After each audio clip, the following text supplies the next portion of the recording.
Welcome to Hoops High, Chicago's leader in youth-produced sports broadcasting and youth media education. Hoops High is produced by high school students learning the skills of professional broadcasting. Hoops High is the flagship program of Free Spirit Media and is made possible in partnership with After School Matters, the Chicago Public Schools, and Chicago Access Network Television. We hope you enjoy the show. Hi, I'm Tiffany Moore, and I'm here at Westinghouse for the Final Four playoff game, where we have the Bulls taking on the Knicks. This is the fifth and final week of the tournament, so these games are going to be really exciting. Please stay tuned for more Hoops High.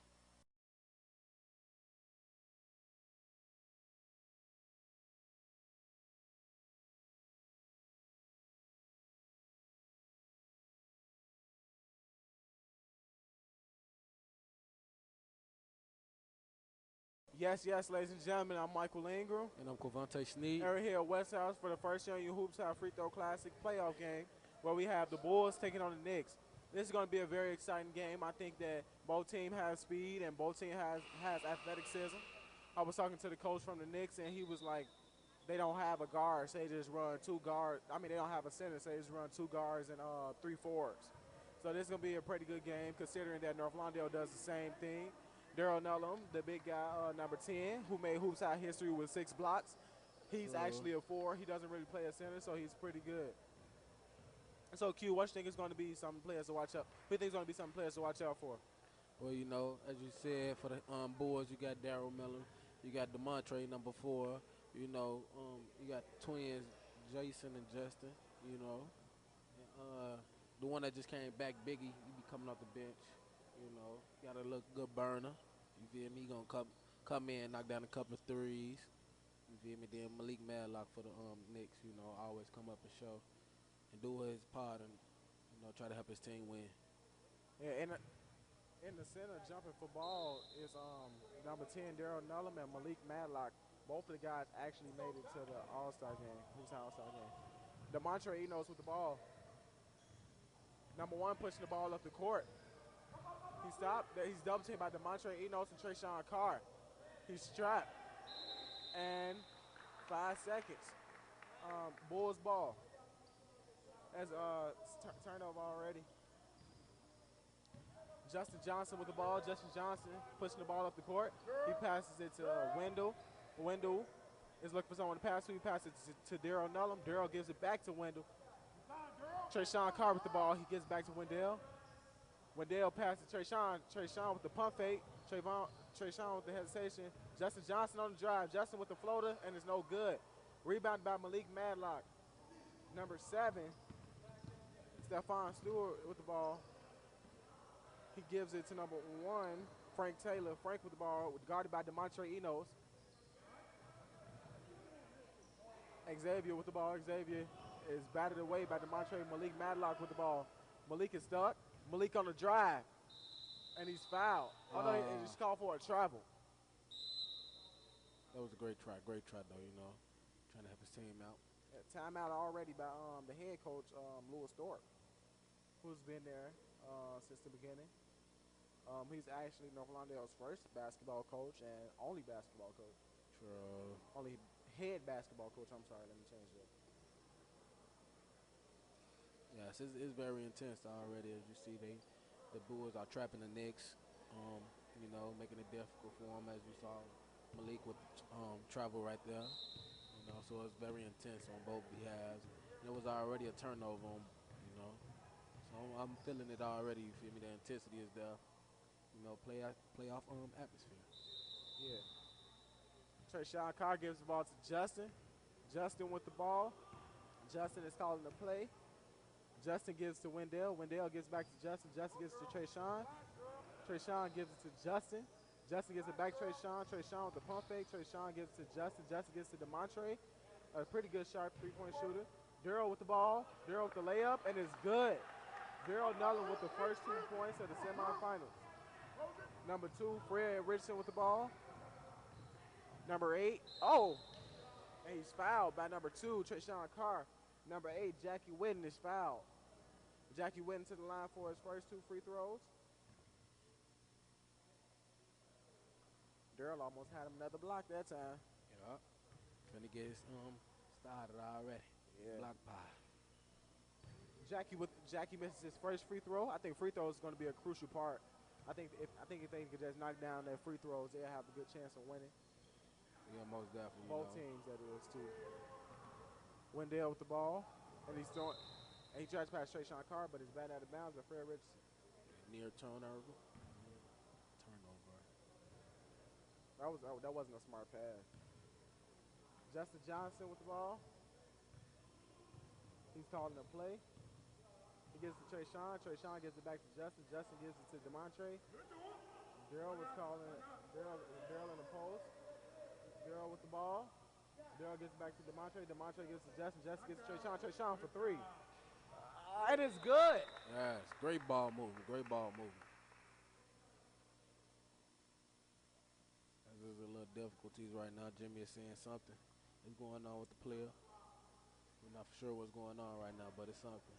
Oh, he I has guess it's earrings. his earrings.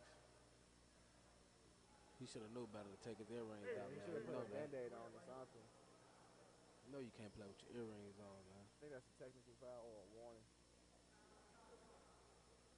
Timeout, Knicks way. Trayshawn Carr on the previous play with a three. He just make it look easy.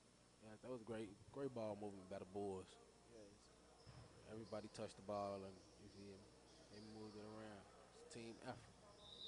As you see, Mr. Madlock, Malik is all hip hop. As you see on the previous play, Trayshawn Carr with a three. Gets a kind bounce off the backboard and goes in. Xavier Young to inbound the ball. Xavier Young, and it's thrown away. Wendell with the steal. Jackie with the ball. Jackie, who's a pretty good three-point shooter. Oh! And it's blocked by the big man, Daryl Nullum. About that time.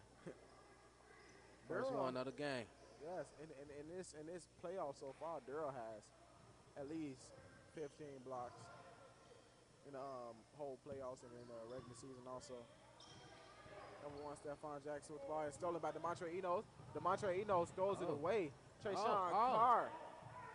Oh, he just shook up. He couldn't. Nobody could get their hand on the ball. Wow. It's stolen. DeMontre Enos with the ball. DeMontre passes to Justin. Justin with the layup, and it's good. Great pass. Great way to shut the ball. Yes. And with the timeout being taken, I'm going to toss to a quick PSA. You're watching HoopsHIGH.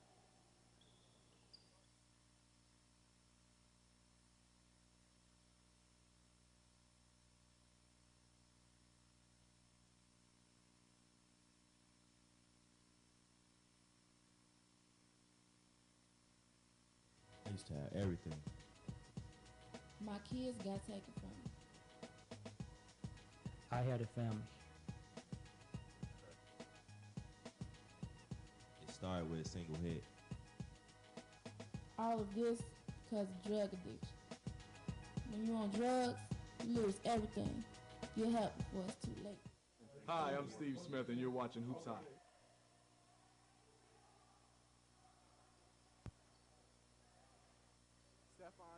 Stephon with inbound the ball. Jackie with the ball. Jackie looking for someone to pass to. He's double teamed by Trayshawn Carr and Daryl Nullum. Jackie on the drive. I'm sorry. Oh, Fred with the ball.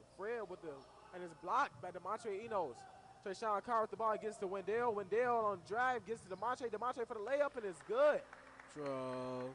You are watching HoopsHIGH. Remember, you can watch HoopsHIGh every Saturday at 8 o'clock on CAN TV, Channel 19 for all the hottest high school sports action around. Fred with the ball. He passed Stephon. And it's blocked by Daryl Nullum. Daryl Nullum with 2 blocks in the game thus far. Wendell with the ball. He passed to Trayshawn Carr. Trayshawn passed it back to Wendell. Wendell passed it to DeMontre. DeMontre is almost thrown away. Daryl Nullum is there. Can I get a dunk? And he's fouled. He should have been passing the ball, though. Yeah, man, what you think? Yeah, Daryl should have still got up there, man. You feel me? Put it on his head. I think he should have been passing the ball after the steal. Daryl Nullum was fouled on the play as he went up for the dunk. Daryl to the line for his 2 free throws, and he misses the first one. Yes. Who's High is produced by high school students learning to be professional broadcasters. All of the camera work, announcing, directing, and everything else is done by young students. Malik Madlock checks back into the game after taking his earrings out. And Daryl Nulla misses his 2 free throws. Malik that just checked back into the game gets the rebound. Number 9, Brandon with the ball thrown away. Daryl Nulla with the ball. Daryl pushing up the court. Oh. And Daryl claimed he was fouled. The big man should have gave the ball up right there, though. Stephon with the Euro. And he's fouled. That was a great drive. Stephon Johnson to the line for his 2 free throws. I think that both teams are doing a pretty good job of, just getting to the line, hit free throws. But all they need to do is just attempt free throws. All they need to do is just knock them down. Free Spirit Media strives to give students a voice and associated with True Star Magazine. You can check them out at www.truestars.com. Remember, True Star is where teams speak the truth. Check them out at check out the HoopsHIGH column in True Star Magazine. Justin Johnson for 3, and it's no good. Rebound by Wendell Anderson. Wendell with the spin, and he's called for a travel. Yeah, the score is 9-2, the Bulls' way. 9 minutes and 25 seconds left in the first half. Stephon with inbound the ball to Brandon. Brandon with the Euro. Daryl Nulla with the ball. Daryl pushing the ball up the court. Daryl gets to Wendell. Wendell, the freshman, the sophomore, with the off the glass layup. Malik pushing the ball up the court. Malik gives it to Jackie. Jackie on the drive, and he's fouled by number 2, Trayshawn Carr. Yes. With that being said, we're going to toss to our sideline reporter, Logan Lossapart. Hi, I'm Tiffany, and I'm here with Julius. So, Julius, you've been watching this game, and you know this is the Final Four playoffs. So, who do you think is bringing the most energy, and who do you think is going to go home with this win today?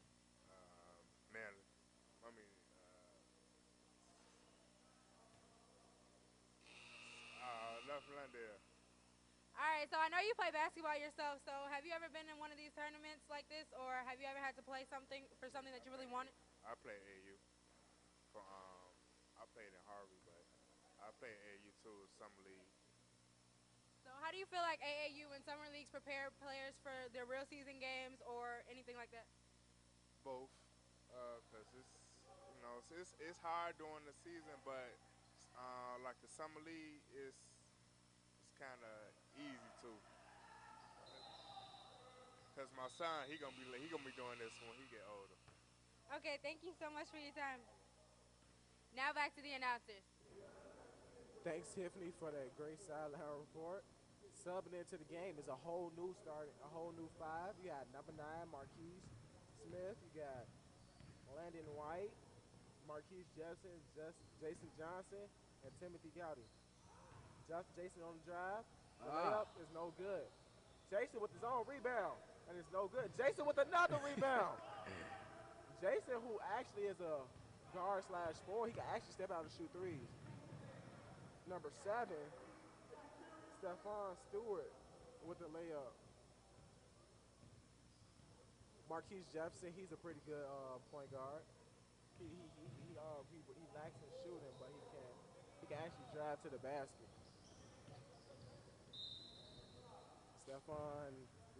Frank Taylor. No, Stephon Johnson, I'm sorry. With the he was pushed by Jason Johnson. Jason with the steal. Jason gives it to Landon. Landon can't get a hand on the ball. He passed to Timothy Gowdy. Timothy Gowdy gives to Marquise Jefferson. Marquise for 3, and it's good. Bang, bang. Marquise Biggie Jefferson for 3. I'm sorry, for 2. Jason with another steal. Jason, that wild shot by Timothy Gowdy. He tried to pass it, but it went in. Timothy Gowdy credited for 2 points. Yes, the score is now 18-6. Bulls way. Yes. Oh, with the wow. Number 2, Fred Richardson's ball. It's thrown out of bounds. That was a wild shot. I don't get how that went in. He was lost himself. He He know lost what was going himself. on. I thought it was a pass. I don't know. I do not know how that went in. HoopsHIGH's flagship program of Free Spirit Media and is run in partnership with After School Matters, the Chicago Public Schools, and Can TV. This is a team after all around. We are grateful for our partners who make this possible. Fred Richardson with the missed floater. Marquise Smith with the ball. He passed to Jason Johnson. Jason Johnson passed to Marquise Jefferson. Jason for three. And it's no good. Malik Madlock with the rebound. He's pushing the ball up the court. Malik on the drive. He passes it. He gets the ball back. And he misses. He gets his own rebound. Marquise Smith with the ball. He's looking up at the clock. Score is 18-8. Bulls way. Marquise Smith with the ball. Marquise with the crossover. Landon with the ball. Oh! Landon misses the layup. He's supposed to finish that one. Yes. Oh. Timothy, Jason Johnson, who just came off a knee surgery with a great block. Marquise Jefferson with the ball. He passes to Timothy Gotti. Tim Gotti with the layup. And it's no good. Tim gets his own rebound. Get big, little homie. Hey, jump off. Just coming into the building for the Bulls is one of their key players. He actually had player of the game last time. Monte Hawkins. Yes, as you call him, Mike, the dribbling machine. The dribbling machine. He could dribble pretty good. Oh, out of bounds on number 8, Jackie Witt.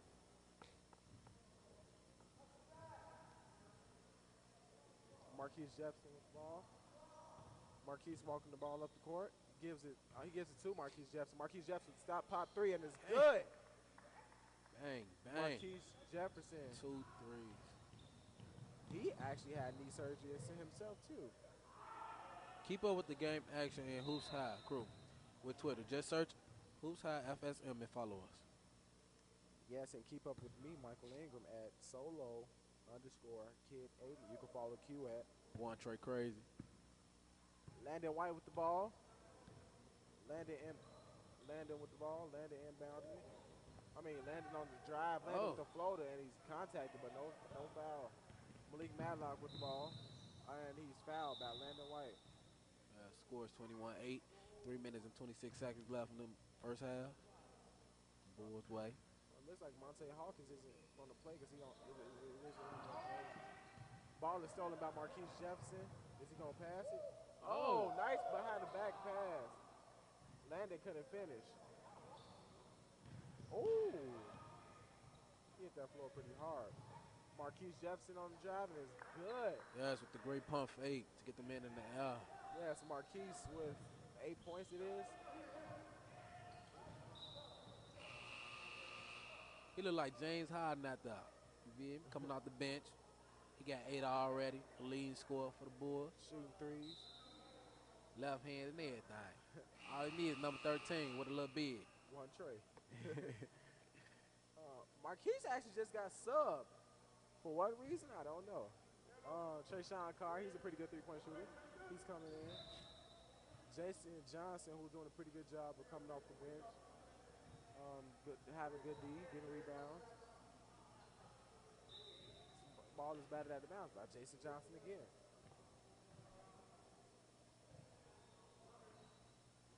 Number 2, Fred for 3, and it's no good. Rebound by Jason Johnson. Jason, can I get a dunk? No, he can't dunk anymore. Oh. And it's fouled by number 2, Fred Richardson. Great way to hustle down after the turnover, though. Yeah, out of bounds on Fred Richardson. Ball is stolen. Number 7, Stephon with the ball. Stephon passes to Fred. Fred gives it to their big guy. Number 9. Brandon Punson with the miss. Marquise Smith. Marquise Smith with the crossover. Oh, no good pass. Timothy Gowdy. And it's no good. Almost broke the big man ankles. Yes, but he is fouled. That was a great pass, too. Yeah, the Bulls are doing some pretty good passes. I don't know what it is. Timothy got it to the line for his 2 free throws. Timothy hits his first free throw. Gives his team scores 24-8. Bulls way. Timothy got it to the line for a second free throw, and he misses. Malik Madlock with another rebound. Stephen Stewart with the ball pushing up the court, and he's no foul. Timothy Gotti with the rebound. Timothy Gotti pushing the ball up the court. Timothy Gotti with the layup, and it's good. Timothy Gotti gives his team an 18-point lead. Score is 26-8. Trayshawn Carr with the ball. Trayshawn on the drive. That is good. Trayshawn Carr with the circuit shot gives his team a 20-point lead. Dub Club. Yes. Trayshawn Carr with the great defense. And one. He fouls him, and it's and one. Number 7, Stephon Stewart with the and one. Going to the line for his first free throw. Can he knock it down and trim the lead to 17? Nope, he misses. But number 1, Frank Taylor gets the rebound. So Stephon Johnson. and the ball is stolen by Jason Johnson, who has 3 steals. Oh, great pass. He got scared. What's going to happen? Oh, Timothy Gowdy. You know, if Malik actually could have got up there and dunked it, I think that would have been an ESPN dunk on Timothy Gowdy's head. Most definitely. Because I would have sure jumped out my seat. Yeah, I would have. Like when Daryl almost dunked on him. We got 15 seconds left in the first half. Oh. Uh-oh. Marquise Smith. Uh-oh. Uh-oh. Uh-oh. They call him Jason Johnson for 3. And it's no good. Tim Gowdy with the rebound. And he's fouled. Tim Gowdy to the line for 2 free throws. Yes, it's a pretty good half, man. Yes. Tim Gowdy misses his first free throw. Tim Gowdy to the line for a second free throw. And it's good. Count it. Score is 29-12. Bulls way. So, Q, how you think the game is going so far? I think the game's going pretty well. It's one side of the game, but it's going pretty good, though. You feel me? The Bulls, like, they got 8 players who score. You feel me? They got Biggie and Timothy are the leading scorers for them. What do you think are some of the things that the Knicks should do to catch back up? They should just hustle, man, play ball. But with that being said, and I'm going to toss it to my sideline reporter, Tiffany. Hi, I'm Tiffany Moore, and I'm here with Coach Thorpe. So, Coach, I see today you're not on the bench taking stats. You're over here with your team. So, what's the difference between most of the other games and today? Well, it's not much of a difference. The guys are playing hard. They've been playing well all summer. It's about the same. It's just about getting better. So, as you're taking stats on the sideline and you're getting ready for your fall season, how do you think your boys are looking? I think they're looking good. I think they're growing up, and again, they're getting better. So, do you have anything specific planned for your boys for the fall? Well, hopefully we put a winning team together and be ready for the Red West. So, this is a 4-on-4 playoff game. So, if you guys advance to the championship, you might be looking at playing Westinghouse, which is the Celtics, and they have an 8-0 undefeated record. So, how do you think your team is going to handle that? Well, we played them before and went to double overtime, so we're hoping for that opportunity again to avenge that loss. Well, thank you so much for your time, Coach, and congratulations. Now, I'm going to talk us into a PSA. I live in a community where violence is everywhere. I have seen horrible things. I'm afraid for myself. I am afraid for the smaller kids. I worry about what this neighborhood is coming to. That's why I go to a youth center. That is why I work on my attitude. That's why I'm nice to the kids around me. I am my anti-violence. I am my community's pro-peace. What's up? This is Larry Hughes. You're watching Hoops High. Yes, ladies and gentlemen, we're back with more Hoops High. I'm Michael Ingram. And I'm Covante Sneed. And we're here at Westinghouse for the first annual Hoops High Free Throw Classic, where the Bulls are leading the Knicks 29-12 with the start of the second half. I think both teams are doing a pretty good job of, just getting to the line, getting steals, causing turnovers. What do you think are some of the things that the Knicks can do to catch back up in the second half? The Knicks, they need to limit the turnovers and, you feel me, attack the rim, get to the free throw line, knock those down because, you feel me, they free. But it is a lot of pressure with them. But they just need to go and keep playing ball. I think one of the Bulls star players, Daryl Nullum, had like 2 or 3 blocks right now. Yes, he has 2. And number 4, DeMontre Enos, hasn't even scored yet. So he actually has 5. He actually has 5. DeMontre Enos has 5 points? Yeah. Really? I didn't know that. We got Biggie, though, right there, playing the defense on number 1. He just came back from this thing at the school called Phoenix Rising. Stephon Johnson with the ball. Stephon gets to Fred. Fred looked for someone to pass to. He passes to Malik. Malik on the drive, and it's blocked by Daryl Nullum. And Daryl fouls Malik Madlock.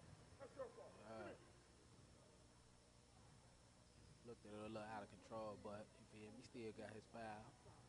Now you at the free throw line, trying to knock these down. Malik misses his first free throw. Like I said, I'm really hard on free throws, and if they miss, then it's gonna be pretty hard for them to try to come back. Yeah, because he knocked down his second one. Yes. DeMontre Enos with the ball. He gives to Wendell. Wendell gives to Justin. Justin gives it to Marquise Jefferson. Can he get for 3. Oh. He's not scared to shoot any threes. Like, he's not. Not at all. Call him Lil James Harden. No, you call him Little James Harden. Right. He's not scared to shoot any threes. He's not going to sag off on you. Fred with the ball. Fred with the pull-up. He got to finish. And is good. Yeah. Wendell with the ball. Wendell gives to Justin. Justin gives it to DeMontre. DeMontre gives it to Marquise. Marquise gives it to Wendell. Wendell gives it to Justin. Justin gives it to DeMontre. DeMontre wide open. DeMontre gives it back to Justin. Justin for 3. And it's no good. DeMontre tries to save the ball. The PSAs, dramas, and documentaries that you see between breaks on HoopsHIGH are produced by Free Spirit Media students at North Lawndale College Prep High School, the Gary Kobe Youth Center, and Powerhouse High. We hope that you are enjoying the stories and messages that we young people are sharing. Yes. Number 7, Stephon Stewart was double teamed by number 6, Marquise Jefferson, and number 3, Justin Johnson. Justin with the hard defense. And Daryl Nullum tries to get him another block, but he didn't jump. He jumped, but he didn't put his hands up. So Stephon Stewart gets an easy bucket. Wendell with the ball. Wendell with the behind the back, size up. Wendell gives to Marquise. Marquise gives to Justin. Justin gives it to Marquise. Marquise with the pass fake gives to DeMontre. DeMontre with the layup off the glass, and it's good. Beautiful pass. Yes. Beautiful no-look pass. Stephon with the ball. He gives it to the other Stephon. Stephon gives it to Fred. Fred on the drive. Fred gives it to Stephon. Stephon for 3. And it's goody. Good. Cuts the lead down to 11. They trying to come back. Yeah, trying to come back. I think Marquise Jefferson or Justin Johnson or DeMontre Enos is going to try to respond with a 3, considering they're all 3-point shooters. Daryl Nullum is fouled by Malik Madlock. Malik gives one of the referees, Sterling, dirty look, like, I didn't touch him. Yeah. I think Daryl need to get a little more physical, though. Yeah, instead of trying to do around-the-rim layups. Yeah, you feel me? Just jump and dunk on somebody. You see how big he is, man? He's like 6'7" and 6'8". Daryl misses another free throw. Wow. Please check out the Free Spirit Media website at www.freespiritmedia.org or check us out on YouTube. Search Free Spirit Media to view our YouTube channel. Daryl misses both of his free throws. Stephon with the rebound. Jackie with the sides up. He's double teamed. Malik with the ball. Malik on the drive. Malik is fouled by Justin Johnson. I'm feeling Malik effort, man, to go to the hole real hard, man, and just tack so he can get to this free throw line and try to knock these free throws down. You feel me? Give his team a little better chance to come back in the game. For real. Kill his deficit, rather, something. To he can knock down his 2 free throws, give his team a 9-point deficit to come back up, and he misses. See? Free throws are very crucial. Yes, you have to hit your free throws in order to cut a deficit down and try to come back against a good team like the Bulls. And he missed. I mean, he hits one and misses one. Gives his team a 10-point deficit to try to come back. Gives the Bulls a 10-point lead. DeMontre with the ball. DeMontre gives it to Justin. DeMontre cuts to the basket. Somebody, thank you. Oh, and it's a layup. Yes, great attack, man. That's all day, man. Number 7, Stephon with the ball. And it is out of bounds. Score is now 33-21. Still Bulls way. 10 minutes and 33 seconds left in the second half. Yes. I think number 7, Stephon, shorts keep coming down. I think he needs some smaller shorts. That way he can try to play at least a little bit better. Malik tries to draw a foul, and no foul is called. Marquise Jefferson with the ball. Marquise with the layup, and it's good. If the Bulls win, I think Marquise Jefferson is going to be my player of the game. Yes, most definitely. He's the leading scorer with 10 points. Fred with the ball. Fred gets to Jackie, a good 3-point shooter, and it's no good. Marquise with the rebound. Don't forget to stay tuned for the Free Spirit Media News at the end of the broadcast. It comes on at 9:50 every Saturday. Learn about what's going on in Chicago and find out the latest and the most important issues with teams. Marquise with a no-look pass to DeMontre, who's fouled. I guess he was hitting the eye. Yeah. Holding his eye. You feel me? It looks like he's sporting is those Kevin Durant's? Yeah, KD's. Trey 5. He's actually not wearing mismatched shoes today. Yeah. DeMontre hits his first free throw and gives his team a 15-point lead. DeMontre shooting his second free throw and gives his team a 7. Oh. Gives his team a 16-point lead. Malik with the ball. Malik with the spin. Malik pushing the ball up the court, and it's off Justin Johnson's head. Justin. Oh. That's a flagrant. Nah, man. I like his effort, man. He trying to play ball. He playing football. You feel me? That's not my type He of just sport. slammed him. Yes. Well, with that being said, we're going to toss to our sideline reporter, Tiffany Moore. Hi, I'm Tiffany Moore, and I'm here with Kyra. So, Kyra, how do you think this game is going today? I think the game is going pretty good. It's a lot of physical contact, a lot of small mistakes, but it's going good. So, I know you play basketball yourself and you run track and field. So, I mean, how do you feel just by being an athlete in your summer program? How do you feel about that? I think being an athlete is good. You get to express yourself with doing sports. I get to be physical without hurting people in my sport, and I think track is a good way for me to stay in shape to play my other sport. So, I know you play girls basketball, so does it affect you that boys normally get more playing time than girls do and more people pay attention to them than they do when girls play? It does a little because we practice our respective sports just as much as they do, so I think we should get the respect that they do. Well, thank you so much and enjoy your game. Now back to the announcers. Thanks, Tiffany, for that great sideline report. Trayshawn Carr with the ball, who just subbed in. Trayshawn is stuck. Great D by the Knicks. Oh, great pass. Great pass. Trayshawn and the foul, and Jackie almost hits that layup. Yeah, Jackie need to throw a little bit of body into him, but then, feel me, throw it up. Could have got it in one right there. You know, if he was like one of us, he probably could have hit it. Yes.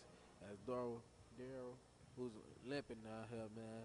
Guess he hurt his little ankle or whatnot. I think Daryl is out for the game. You know. And he knocks his first free throw down. Jackie knocks his first free throw down. And he misses the second. Missed free throws is going to be crucial in this game. Landon with the ball. Landon pushing the ball up the court, and he's fouled on the ground. Yeah.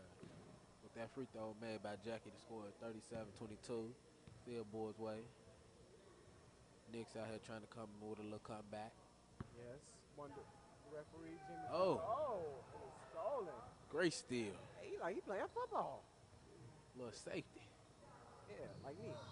Jason Johnson with the ball, and it's stolen. Stephon with another basket. Oh, they might try to come back. Cuts the lead down back there. Oh, Landon is wide open. Landon on a drive. Landon with the wide layup. Tim Gotti with the rebound is good. Stephon with the ball. Gives it to Malik. Malik gives it back to Stephon. Stephon pushes the ball up the court. And Stephon with the Euro. And is fouled by Trayshawn Carr. Stephon to the line for his 2 free throws. If you just can't seem to get enough of Hoops High, friend us on Facebook. Get to know the crew and what's going on into every Hoops High production. You get to know me, Michael Ingram. Friend me on Facebook at Michael Ingram. I just add anybody, so don't be a stranger. Oh, Timothy Gowdy. Oh, false. I think Timothy is more of a hype man. Yeah, see, he got great hustle. He a hustler. Yeah, I played football with him. He's a pretty good football player also. He's pretty strong. He also runs track too. Stephon with the missed 3. Finna say. Marquise Smith with the ball. They call him Little Baby. Oh! He almost makes his defender fall. Baby on the drive. Baby with the layup, and it's good. Marquise Smith with the layup. Stephon Stewart with the ball. Stephon gives it to Fred. Fred with the Euro. And he's fouled. Oh, it almost goes in. Fouled by Jason Johnson. Scores 41-28. 4 seconds and 45. 4 minutes and 45 seconds left in the second half. My bad. Fred to the line for his first free throw, and he misses, see? You have to knock down free throws in the beginning and the end. If you don't knock down free throws, you're probably going to end up losing. Yeah. As he knocks his second one down. Yes. Tim Gowdy with the ball gives to Marquise Smith. Marquise Smith is a pretty swole sophomore. Ball Knicks way. Scores 27-41. Do you think that they can come back, Q? No, I doubt it. I think they just need to, you feel me, keep playing hard, though. Never give up. Landed on the drive, and he misses his layup, but he's fouled. We know we are not always perfect, but we are working hard, and we are always learning. We thank you for your support and your encouragement. Landed to the line for his 2 free throws. Those hyperfuse he's sporting? Or hyperdunks? They won Landon hits his first free throw. Scores 42-27. Bulls way, obviously. Landon hits his second free throw. Scores 43-27. Gives him a 17-point lead. Fred Richardson with the ball. And it's off his foot. With Stephon. Ball is, they call it a foul on Jason Johnson.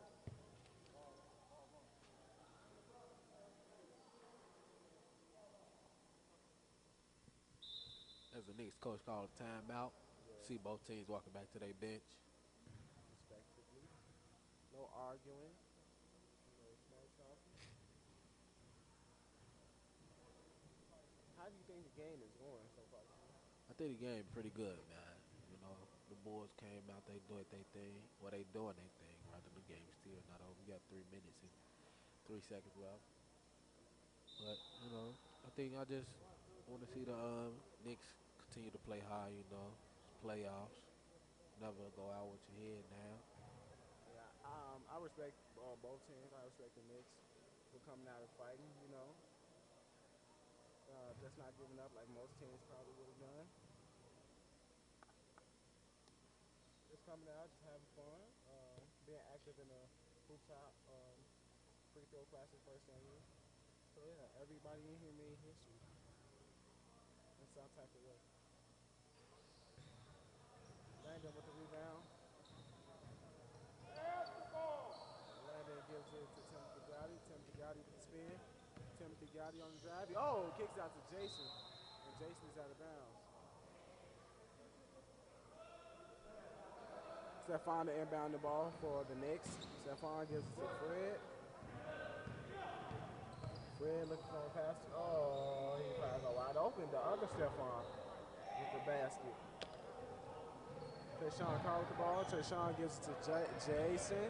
Jason on the drop. Oh! Tried to put somebody on the poster. Yes. Jackie with the ball. Bulls ball. Want to see more HoopsHIGH games? HoopsHIGH games. Now you can see full games on HoopsHIGH. Go to www.ihigh.com/HoopsHIGH to see the games from the past or stream live from your home. Yes, and Timothy Gowdy with the and-one foul. May I see a replay? Tim Gowdy was fouled pretty hard, and he still makes the bucket. As you see right there, Timothy with the foul. Yes, Timothy Gowdy. As you see him on the floor, the teammate come to help him. He knocks down his first free. He knocks down his free throw. Good. Tim knocks down his free throw. Stephon with the ball. Gives to Malik.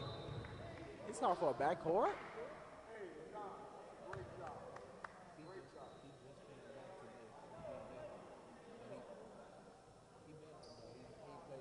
The Bulls to inbound the ball. Jason Johnson to inbound the ball, specifically. Jason Johnson gives to Timothy Gowdy. Tim Gowdy on the drive. Tim Gowdy with the layup, and it's no good. And he's fouled by number 7, Landon White. Yes. The Bulls are going out with a bang, man. Yeah. They trying to finish this game high still. We got 50 seconds left in the game. Score is 46-29. Bulls way. 17-point lead. Number 9, Brandon Plunter, to the line for 2 free throws. And he hits his first free throw. Gives the team a 16-point lead. You think they can come back, Q? Come on now, Mike. We both know. Hey, he's actually the first person to hit his first 2 free throws. Oh, Marquise Smith with the crossover. Uh-oh. Move out the way. Oh. He needs to pass the ball. That was a horrible pass, bro. Yeah, it could have been easy stolen. Landon for 3. And it's good. Little homie. Landon White for 3. I think the Bulls want a dub. Will they get it? No, nah. Get it. They need a 3. Nah, even with that 3. It still won't cut it. Score is 49-33. Fred Richardson with the ball. Fred Richardson with the point on the previous play. The basket. Yeah. I think they better off just holding the ball now. Jason Johnson should have shot that. Yeah. Marquise Smith holding the ball, throws it out. And the bar reporter was almost with the ball. Big ups to both teams, Yeah, just it's coming great out game. fighting.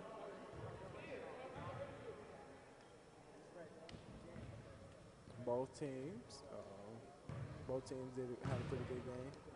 Did a pretty good job.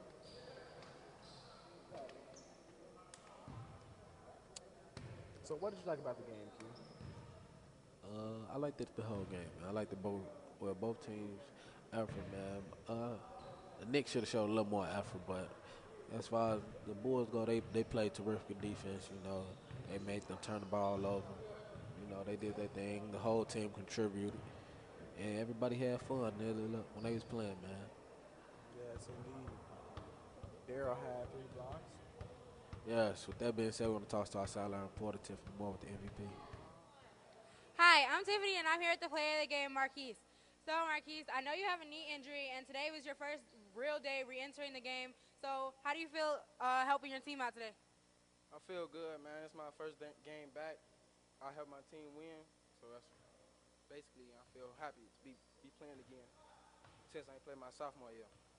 Well, you're actually the player of the game, so that means you showed the most effort and you helped your team out the most. So, how does that feel? Feel good. My first game back, player of the game, can speak no more. So, you guys might be going against Westinghouse for the championship, and they have an 8-0 record. So, do you think you can be clutch and pull it off? Whatever it takes to help my team win, that's what I'm going to do. Well, thank you so much, and congratulations on being player of the game. Thanks. You can catch us every Saturday on CAN TV Channel 19. Please stay tuned for more HoopsHIGH. You can watch Hoops High on CAN TV, Channel 19, every Saturday at 8 p.m. Please visit www.hoopshigh.org to learn more. Hoops High and Free Spirit Media would like to thank our sponsors. We are grateful for their support in making our mission of youth media education and opportunity possible.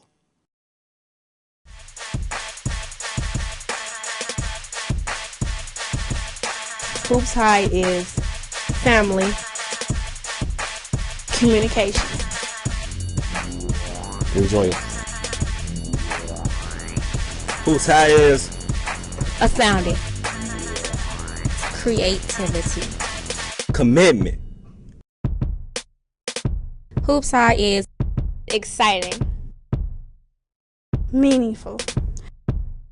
Hoops High is technology, spirit, a community.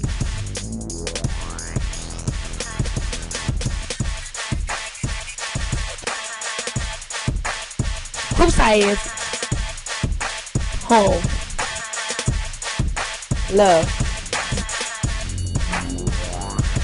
dedication, inspired,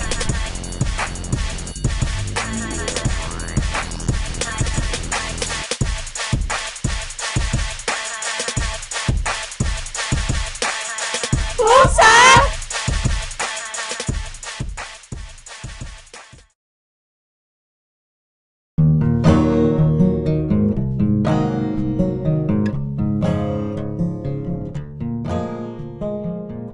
If they probably never was exposed to it, they probably would have never have done it, but it's something that you see that interests people a lot. I never worked with a camera, it was my first time learning about a camera, zooming in, zooming out. It was a real good experience for me, I think it changed a lot in me too. It changed how I think, and it changed something I like to do in life. When I get older, I want to be some type of actor. So being in this classroom really helped me out, really exercise my ability to act. We shooting it and we shoot it off like what we done been through, and people get to see it and they watching it and they liking it. Like young kids in the community can do stuff that's worth some type of value.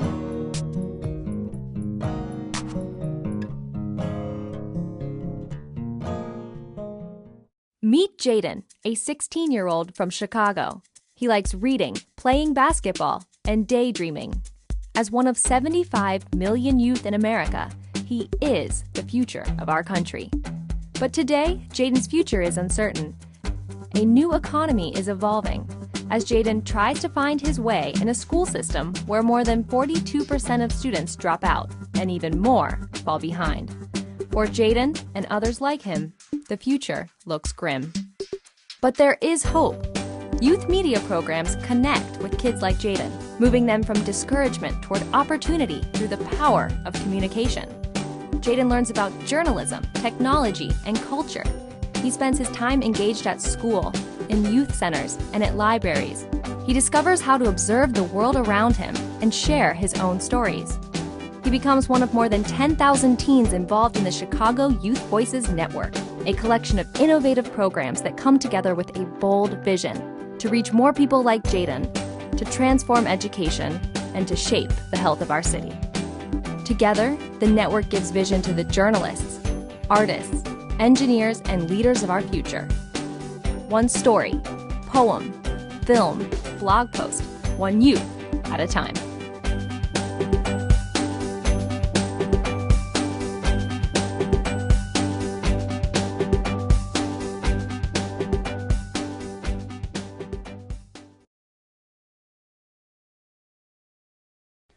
How does American culture determine if one becomes obese? Is it our unhealthy choices? Is it our lack of knowledge or access to healthy foods? Or does the media play a huge role? Maybe it's the lack of being physically active. Why is my community so obese? Well, my name is Corey McQuarrie. I was in love with all the fast foods, junk foods, and the grease until I realized that I was strolling down the path to obesity. I started getting insecure about how I looked and how I felt.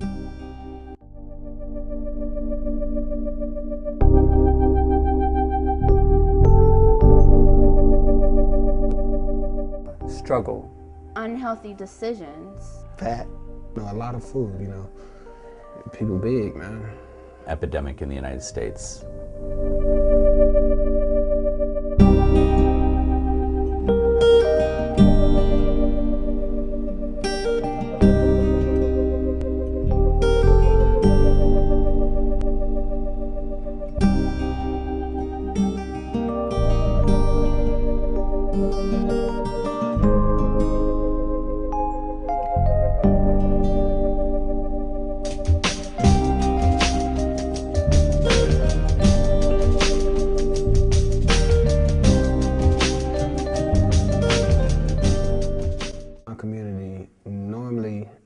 You don't normally see them walking around eating apples or oranges or bananas, something healthy. You oftentimes see them eating bags of chips, unhealthy foods. I come to school on the west side and I go to other classes on the north side, so it's basically I get to see like all around.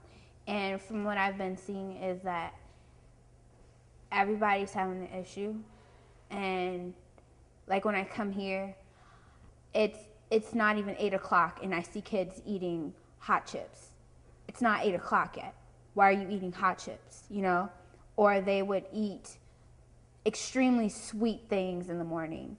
And it's like, why are you eating this? This is not healthy. It's not a balanced meal. I mean, if you walk down the street and just sort of observe things, I would say quite a few people are overweight, are obese, as we say. Of those people who we see who are type 1 and type 2, 99.9% of those individuals are obese. Obesity technically is a body mass index of above 30, okay? So if you have a body mass index above 30, then that classifies you as obese. Someone who's not in a proper weight according to age, size, and stature.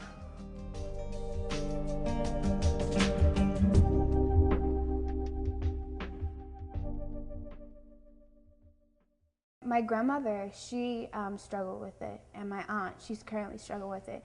Actually, my grandmother, she died from it. She was bedridden, and my aunt, she's bedridden too, and she struggles with it. She's immobile. She can't do anything because she's so big.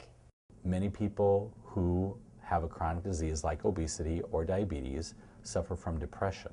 1 of every 2 people who has diabetes will have a heart attack at some point in their lives. But the main ones that affect this community are hypertension and diabetes. And so there's so many things. Once you have a chronic disease, which is what those things are, in essence you have it for the rest of your life. So the results of that disease are all different things. You're taking medication, you're monitoring your blood sugar. People who are 300, 400 pounds, you've seen them on TV. They may not be able to get out of bed. So anytime you put an increased stress on any body part, that body part is eventually going to give out, okay? The heart is something that you'd rather not have get out on you. My dad, we actually have the gene for obesity. So he keeps us away from that type of food for that very reason, and just to keep us healthy and energy filled and not sick. I'm motivated by my physical appearance, I guess. I play baseball and it consists of a lot of running. I oftentimes work out by myself when I'm at home. You can lift weights at home by yourself. You could basically do anything that deals with exercise and movement. I work with a gentleman.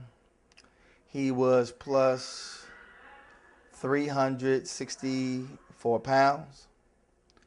He had high blood pressure, he had diabetes, cholesterol was very high. So he went on a strict diet of working out and exercising. He ended up cutting over 150 pounds. He runs marathons, he's off all his medication, and he's in great physical shape.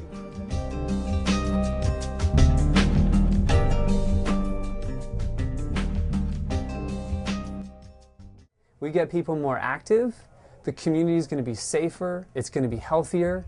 You talk about, if you look at the cost of healthcare, and I know oftentimes in this community, the mindset is not preventative care, but reactive care. So when you're sick, when something's really, really bad, then you deal with it. And where do you go? You go to the ER. When you go to the ER, the costs are so much higher than if you would go to a doctor and be able to really control things, control diseases before they escalate to the point where they're an emergency. For somebody who's got a chronic disease like obesity or diabetes, or cardiovascular disease, or another problem is they need to be active every day in some way, shape, or form. People should just go out and, start to kind of walk for an hour or play basketball for an hour, or do something very strenuous for an hour until they build up their resistance, to the exercise. I think they should really get out and exercise. It's something that we don't do. We jump in the cars, we drive everywhere, but we don't exercise. We don't watch what we eat. We don't do anything. We just become couch potatoes. I believe a way that we could prevent obesity is basically having healthier food habits and choices, choosing to eat the right thing. One way to encourage healthy behaviors is to get children, teenagers, active in a sport, to have them go out for a walk, with the sun shining, even if it's wintertime, get them out to breathe the fresh air and to work off some of the stress, and their mood will benefit from that. I don't think it is enough parental control over like what kids eat, because it starts off young. If you let your kids make unhealthy decisions when they're young, they're going to grow up and they're going to think that that's okay. So another way would be to get more involved into physical activities like running around the park in the morning or jogging, walking around the neighborhood, just little small things that can help. You can even pick up a sport, play baseball, basketball, football. One prevention of obesity is to move more and eat less. Cut out all the grease that you eat. One way to combat obesity is to understand what it is and understanding what resources exist to help people overcome or combat the problem. My appearance was something that was important to me. So I started exercising, eating better, and making healthier choices for myself. And today, I remain physically active and physically fit, and hope to motivate and encourage others in my community to overcome the problem of obesity.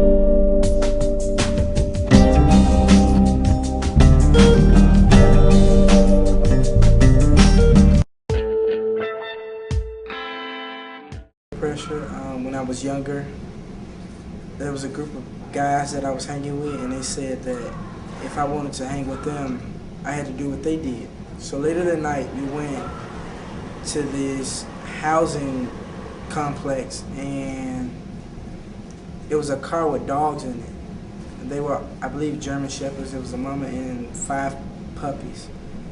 And so instead of all of us, well, they said they were going to steal the puppies. Instead of all of us stealing the puppies, I ended up stealing 2 of the puppies.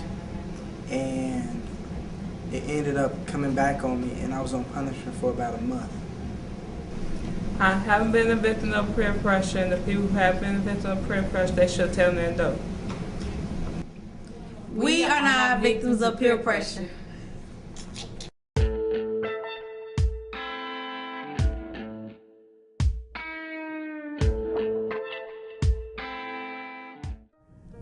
When the day starts without me and I am not there to see, if the sun shall rise and find your eyes are filled with tears for me. But when the next day starts without me, please try to understand that an angel came and called my name and took me by the hand.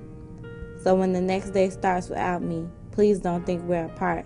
For every time you think of me, I'm right here in your heart.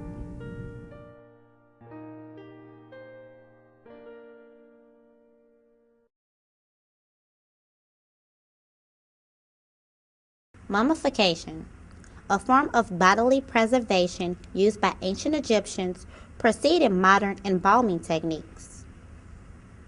When the funeral industry first came about, funeral directors were known as undertakers or morticians. The term undertaker refers to a person who undertook the responsibilities for funeral arrangements. Many of the early undertakers were furniture makers because building caskets was a logical extension of their business. However, in 1950, over 700 companies began to manufacture caskets. They started to make caskets because materials such as steel and metal became available to the industry after the Korean War.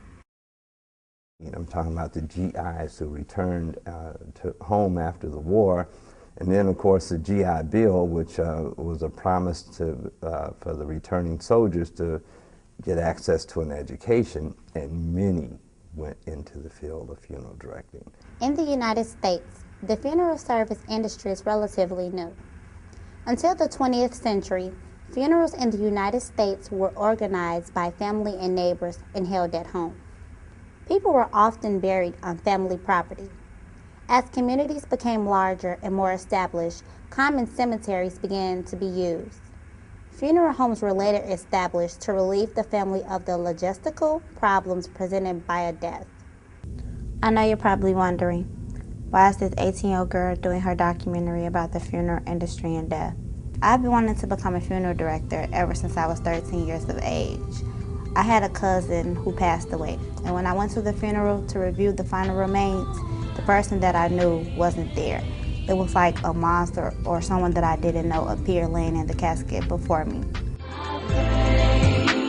It's time for me to say goodbye. I'll never forget looking in your eyes. I pray that I feel your touch and they got Funeral director, what we do, we offer compassion, we offer guidance, we offer a helping hand to people who are grieving or in need.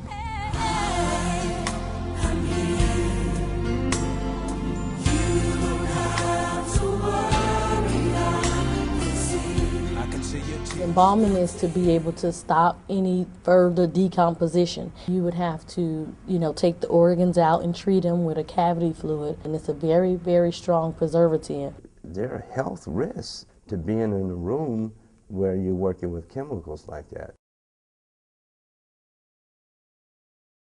Cremation is where your body is inserted into this big hot oven, which we call a retort, and it's it's set for like thousands and thousands of degrees versus the regular oven temperatures. And what it does, it incinerates the body to form ashes.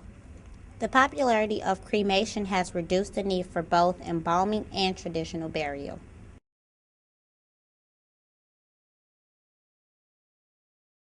I never realized how much work they had to do to recreate. A face that has been shattered from like a shotgun. When a person puts a shotgun to the mouth and pulls the trigger, everything just blows. We use certain waxes to make the skin come back together. We may take some skin from down here and put it up here because the face is all the person sees. They may not see the legs and the arms, so it's very, very important for us to be able to understand, how we do the restorative art.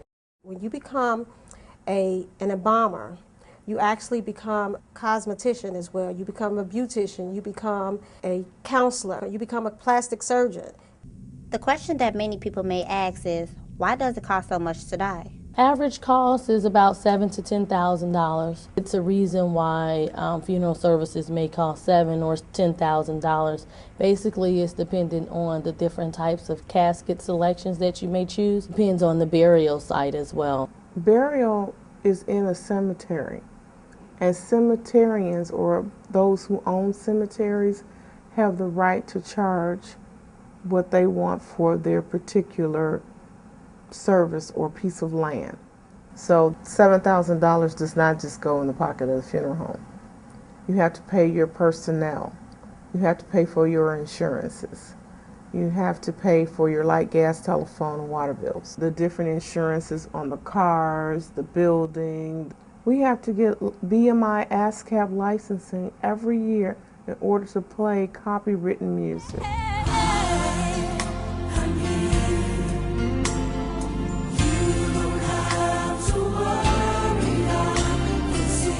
I can see your tears. It's a lot of work that we're not paid, and we do it anyway. Like, we at Agape Funeral Service, we actually go to the family member's house. We make the arrangements. We go pick up the clothes. We pick up the obituary. We help them with the obituary. Some funeral directors, they're going to sit behind the desk, and they may not do all of that. A funeral home represents a significant investment. A funeral home is a 24-hour labor-intensive business. As a funeral director, death is unexpected, so you never know where you're going to be at whatever time frame. For every dollar that came in the front door, there was a time when funeral directors took home about maybe close to 14 cents. Then it moved to 11 cents, then it moved to 9 cents, then it moved to 7 cents. In 2009, it reached about a nickel for every dollar. To pursue a profit maximizing strategy is impossible, and anyone who would try to do it in our industry right now, I don't think they would survive. It is really hard to even really calculate what the funeral director should really get paid, because it is such a demanding career. Many people fail to realize that you get what you pay for. Even though it may be expensive, what you are paying for are the professional ethics that the funeral director is providing. Funeral directors depend on death like lawyers depend on crime, and doctors depend on people getting sick. Death is unexpected, and funeral directors cannot be blamed for the death of others. Death is just the nature of their job.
Lack of water is the #1 trigger of daytime fatigue.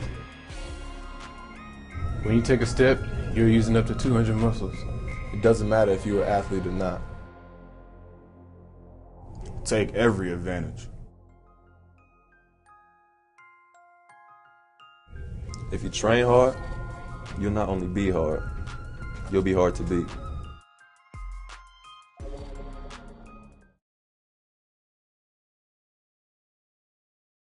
I remember the days way back when I was a child. There was a monster in my closet. Scared to open the doors, afraid of what might be there. There was a monster in my closet. Like an evil monkey, he hunted me and watched my every move. Afraid to tell my mom what was going on, I sat back in silence. There was a monster in my closet. He only came out at night, afraid to show the sun his face. If he did, dogs would bark, birds would chirp, and sirens would sound. And then there was the darkness. There's a monster in my closet. Trying to run away, hiding under the covers, but nothing can stop him. I try to hide in his domain, but he has removed the door. So where will I go? There's a monster in my closet.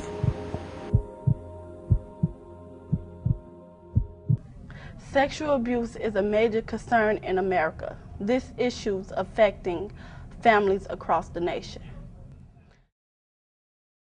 It's a pretty prevalent issue. And I think what happens is that sometimes you see it being as a cycle. A lot of it comes from familial, meaning family issues. Usually the perpetrator is somebody who's lived in a household. 90% child sexual abuse happens with people you know. I mean, I think that definitely at the root of child sexual abuse is a history of it.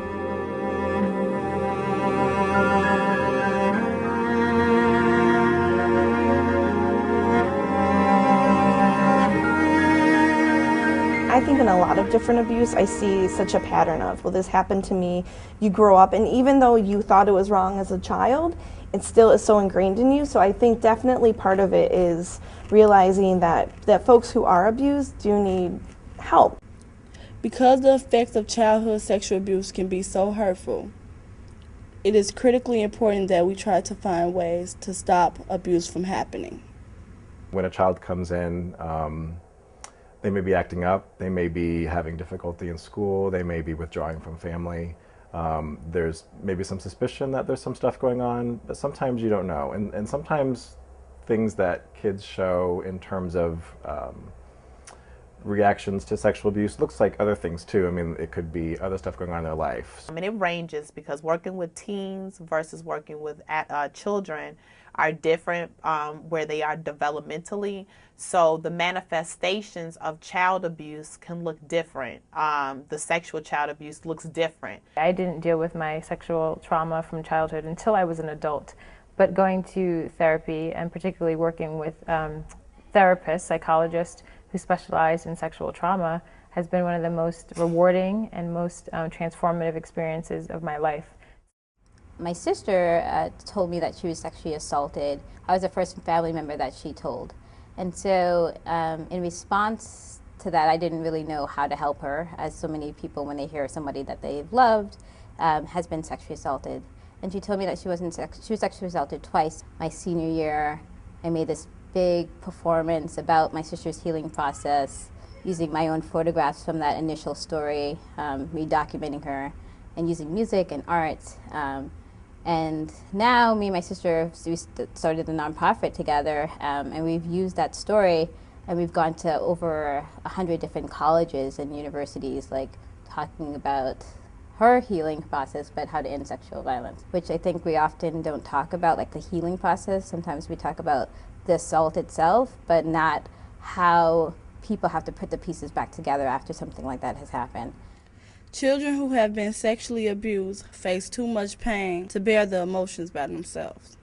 Because children don't have this level of verbal sophistication that adults have, art therapy is one of the primary mediums to use with young people or young children because of their verbal ability, right? So a child might not be able to say how something makes them feel, but if you have them draw it and you talk about that, then you can get a lot of different ideas, and you can both diagnose children through that, but also help them heal. As a diagnostic tool, it's helpful to watch what they do with their toys or in their art if they do art therapy.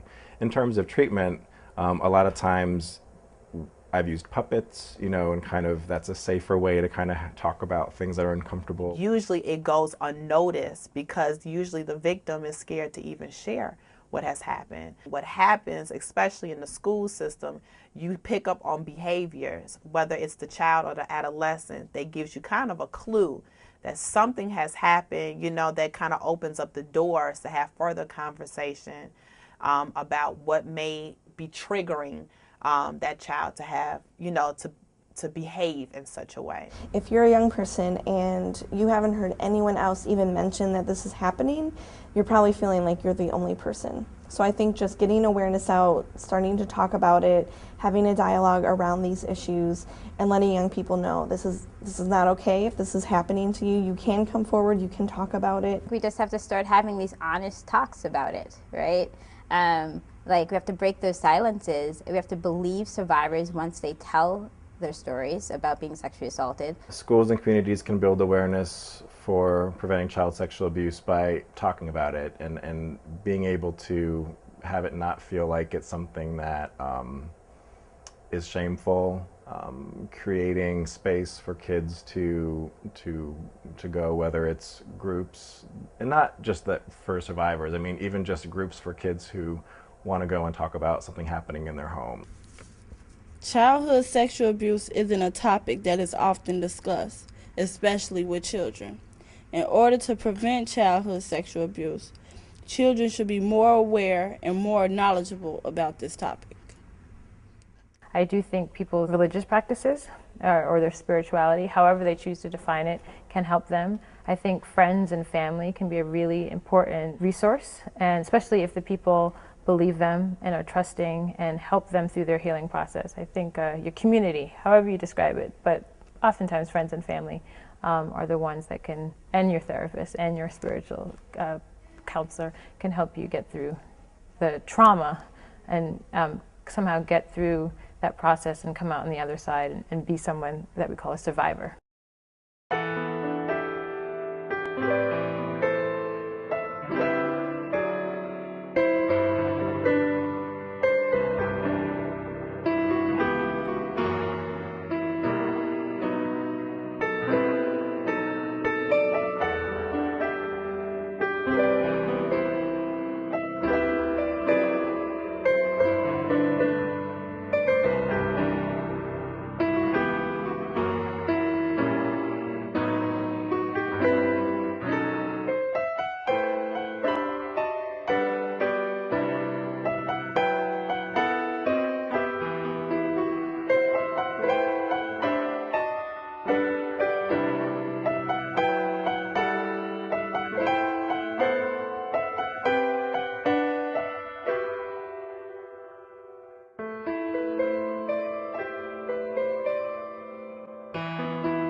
Communication, a word that is very important.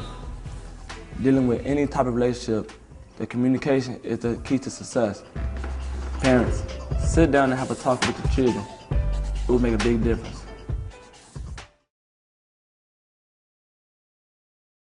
I am an athlete. Playing ball is my life. Putting what I love on hold, don't you dare. June 8th, 2010. The lights dim. Surgery. Never had I seen depression until depression took hold on me. That week after surgery, I lay in the darkness, unknown of what will be next for me. Days go on of nothing, waiting for the day I will become Amber Brown again. Depression, a thought of the mind from darkness and pain. The pain of this memory continuing to be a thought of what's next. How do I recover? Many people don't really realize how connected the mind and body really are. They really go through a transformation process, and some would tell you that they actually come out of the process changed for the better. Aware of what's happening in their body. A lot of times people separate their mind and their body. So they might be able to talk about what's going on in their mind and their story, but they're not really feeling it anywhere, so they're dissociated.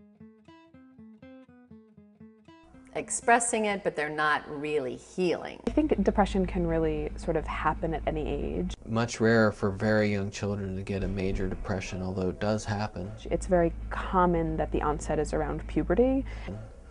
5 to 7-year-olds don't often present with depression.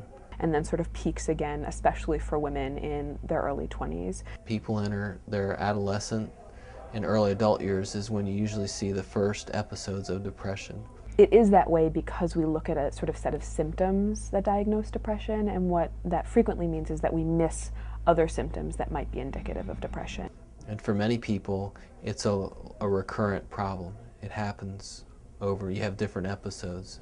So in children, someone who's depressed, a 3 or 4 or 5-year-old isn't going to say, I feel so sad all the time, I think about hurting myself all the time. A child may present with being irritable. They are going to maybe talk about physical symptoms. My stomach hurts, my head hurts, I don't want to go to school, I don't want to eat. Getting upset easily, getting angry easily. For older people, they can present with depression for the first time, and it may be related to their physical health. And it also may present itself differently. So someone that's over 65 that gets depression may present with memory problems.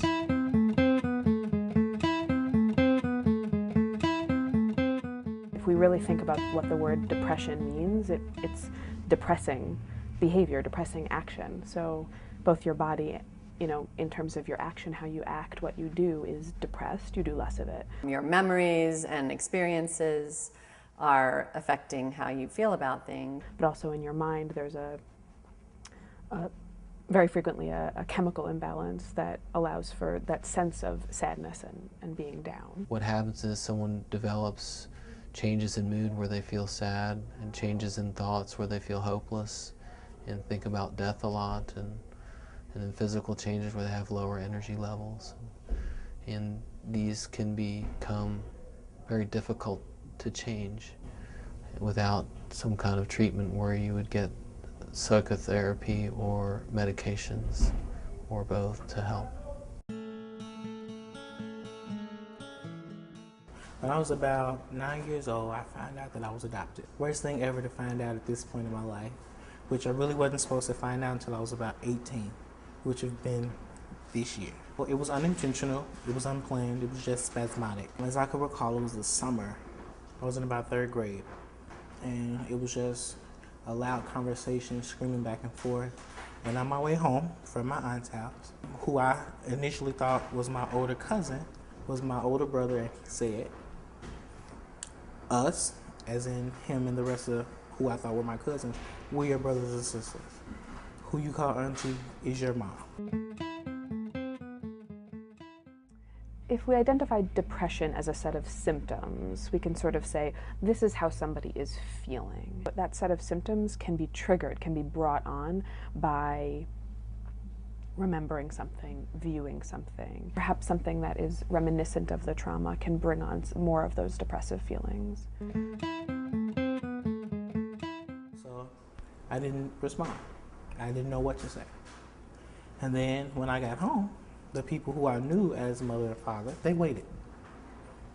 And it was probably later on that night that I found out, yes, who I know as mother and father is actually uncle and aunt. And so I brushed it off. I didn't really pay attention to it. I didn't really begin to process it all. I just began to act as if nothing even happened. And it was, I'd say, it was something that began to hunt me down.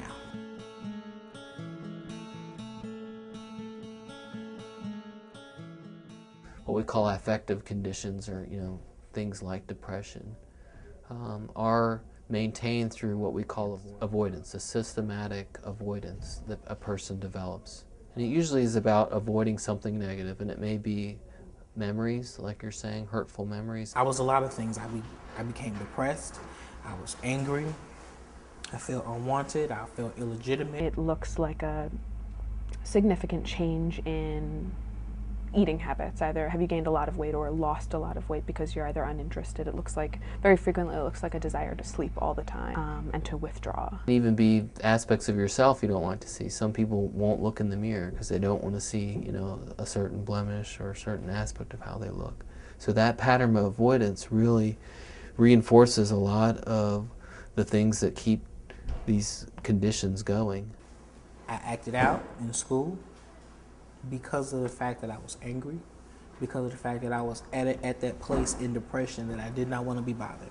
I didn't want to be told certain things. I didn't want to do certain things. So that means sort of taking control of your life in lots of different ways.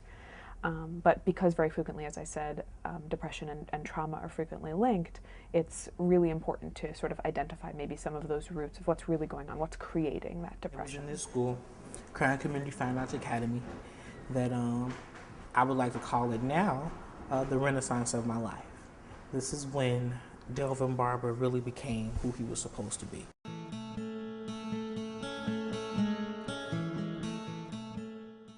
Some people are given medications that help increase serotonin, which is a neurotransmitter, a chemical that your brain produces that's related to depression.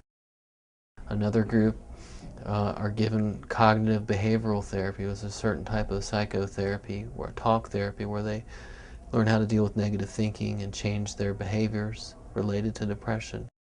Sort of identifying some of the source of the problem is really important, but then acting, being more physically active in terms of exercise. For example, there's some research that looks at just having people that have depression exercise regularly.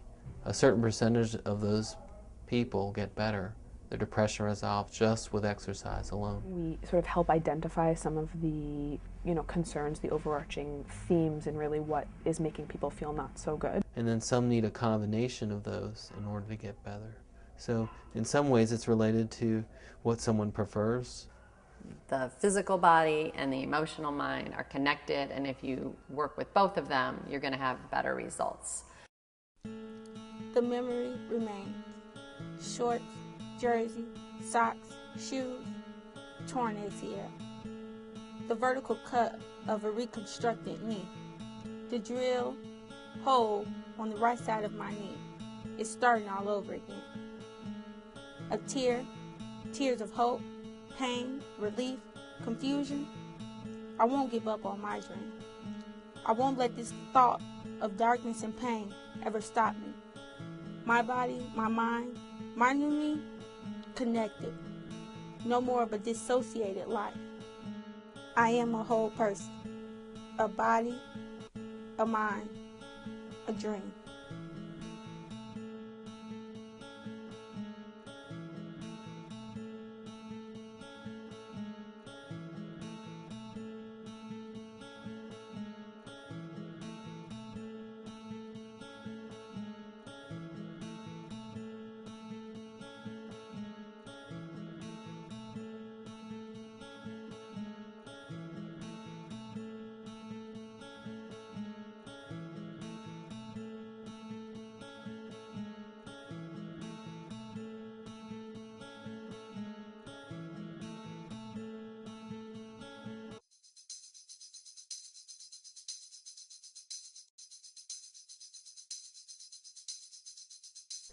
Hey, girl. This is why I can't stand dark-skinned girls. They always have attitudes. Man, you see that Lakers game last night? Yeah, a couple of shots.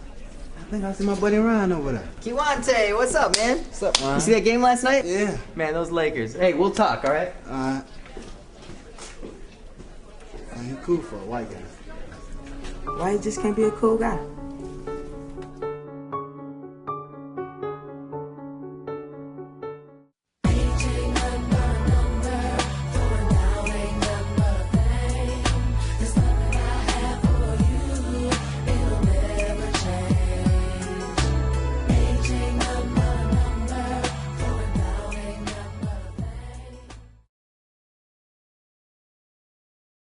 Shouldn't I be able to date an older man who is 10 to 15 years older than I? I should be able to date someone who has more wisdom and more experience than I have. Someone who can provide me with money and love and respect 80% of the time and understands what financial situations I'm going through?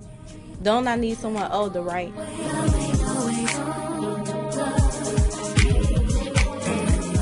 A lot of that depends on the age difference.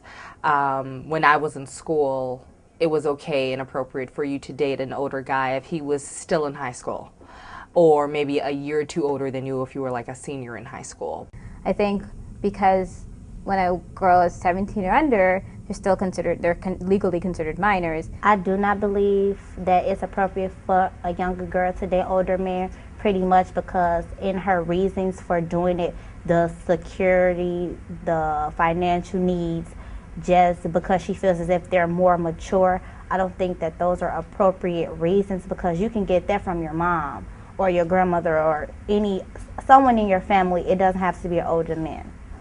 No, I don't feel like it's appropriate for younger girls to date older men, because I feel like on the older man behalf, they feel like they like a predator and a young girl like a prey. And like the older men, they take advantage of young girls because they know, it's like they know how to play with their mind. Like they tell them this and tell them that, and then next thing you know, they in a relationship.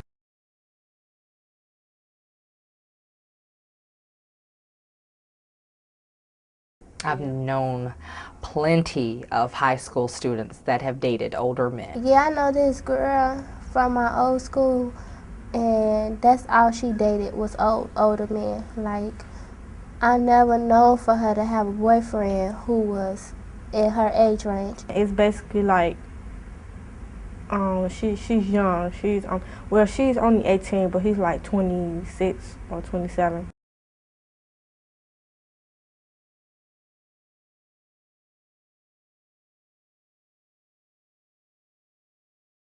They don't ever even start healthy. It always starts off as he's paying for me to get my hair and my nails done.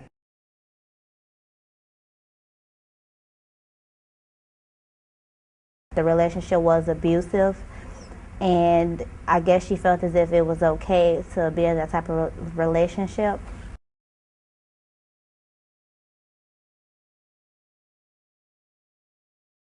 It makes me very nervous, because none of them, and I really hate to say it, but none of them are healthy relationships.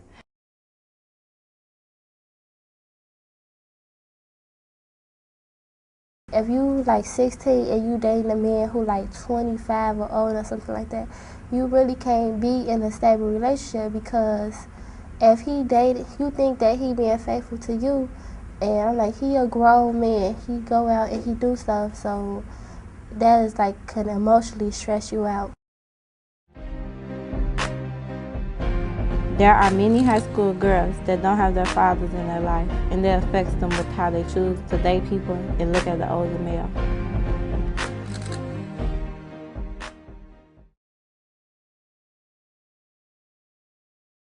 There are several things that young females see in older men, such as maybe a father figure to them.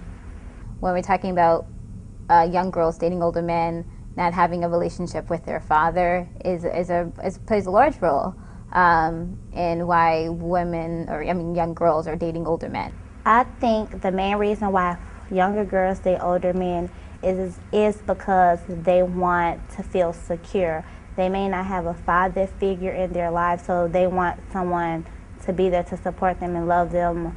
They think that in their time of need, the older male may be there to support them. They're looking for that love. They're looking for, and I think even sometimes when you have maybe even a father present at their home and the person is not really getting that emotional connection.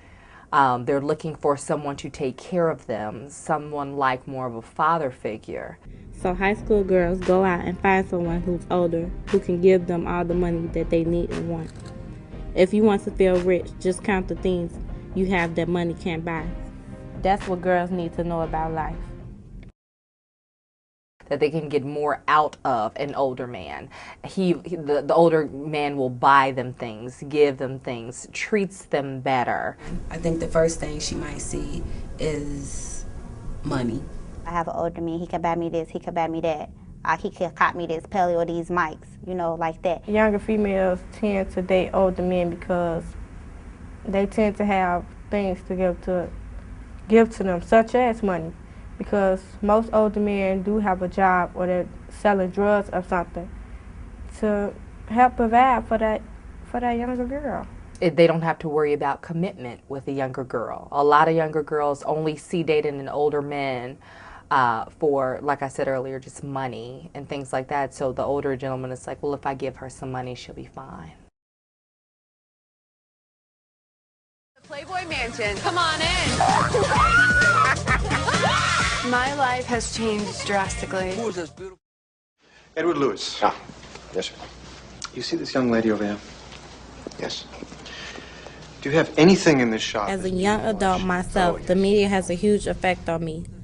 With the media showing us how older men tend to buy young women anything that they need and want, I want to do the same.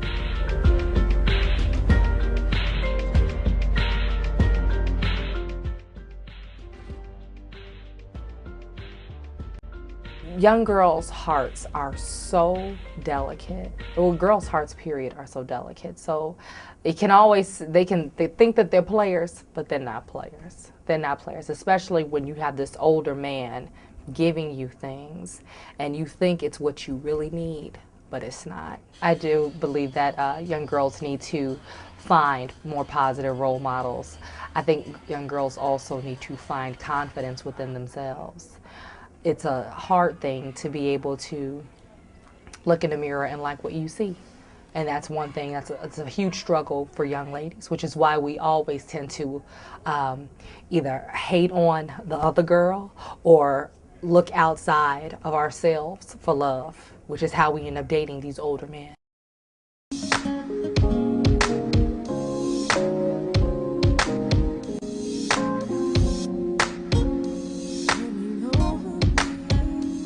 I'm getting high,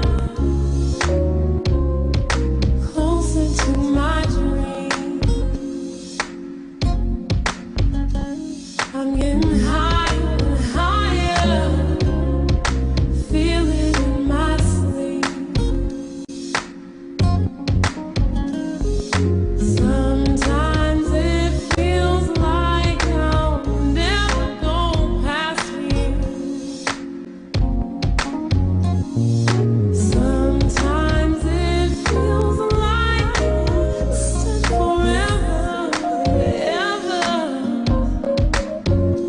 But I'm going high, closer to my dreams. I'm going higher and higher. I can almost breathe. Sometimes you just have to let it go.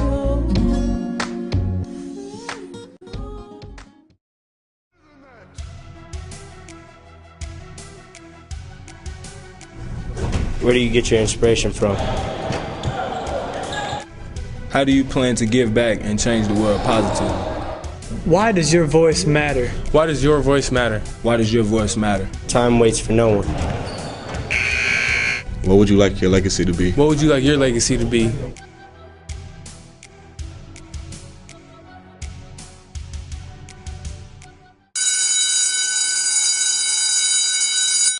What about you, sir? Do you think the colored students will show up? If I got anything to do with it, they won't show up. Well, I think it's a breaking point of the school integration. I just don't feel that they have a right to go to school.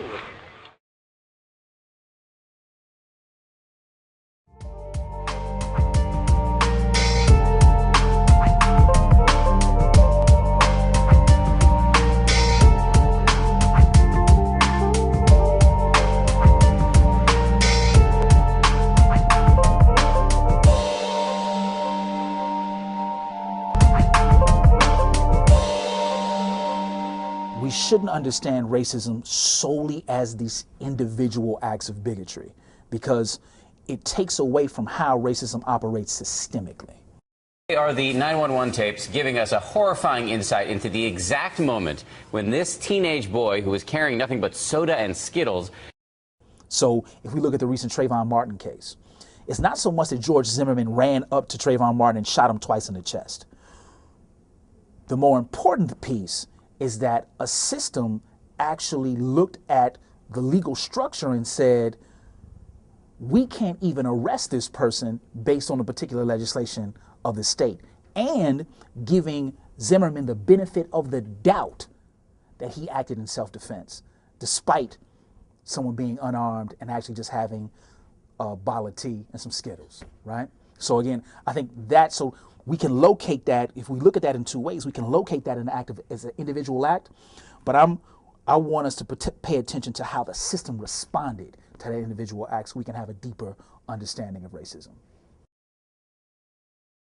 But racism is more of a systemic, institutional thing where there's not only individual actions, but systemic decisions that are being made that are impacting a whole group of people because of their race. First and foremost, through institutions and systemic values that are pushed by these institutions. A system that systemically disadvantages particular groups based on color, class, and position in society. It's the systematic oppression of, of one people by another. Treating someone inferior, or it's a belief of inferiority predicated on a person's race.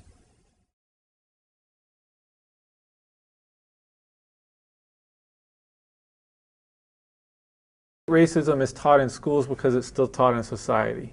Racism is really embedded in, in the history of American education. Race has always played a part in education in the United States. In the mid-1800s, and black children were denied access to the same schools that that white children were able to attend.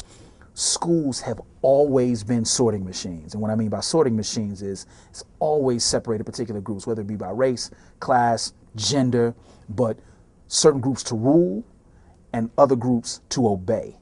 To the advantage usually of white Americans and to the disadvantage of people of color. So when we're thinking about when the achievement gap starts to widen,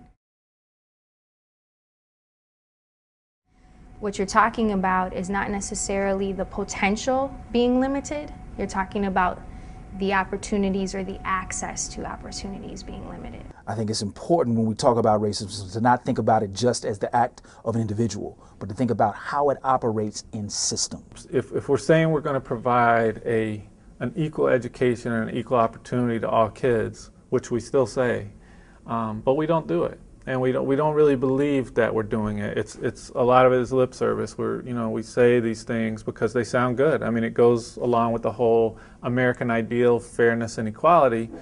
But how are you going to put your money where your mouth is? So given the opportunity, people will be able to then meet the goals. But if they're not given the opportunity or the support to grow into that opportunity, then no.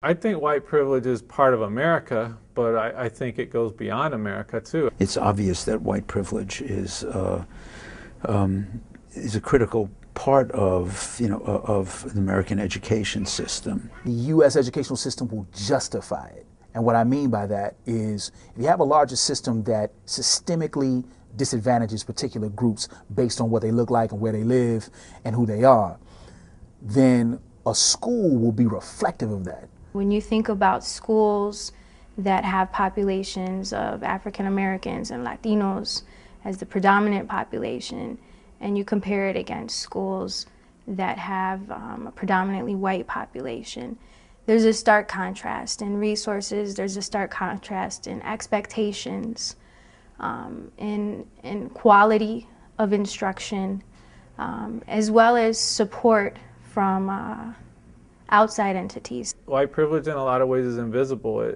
You don't realize that you're getting privilege, that you're advantaged, until you really start becoming more aware of it and thinking more critically about it. Based on how this person looks and where this person is from, they have a better chance of succeeding long term than someone who may look like myself and come from the areas that I come from. In a city like Chicago, you know, communities compete for resources, and it's hard sometimes in poor neighborhoods that don't have a lot of economic clout, because there may not be, you know, businesses may have left the area, there may not be a lot to draw the attention of politicians to the area besides the alderperson. It can be hard to get resources for schools. The whole educational system, you know, from centuries back has been constructed to, you know, to protect the, you know, the privileges that white people have in the society.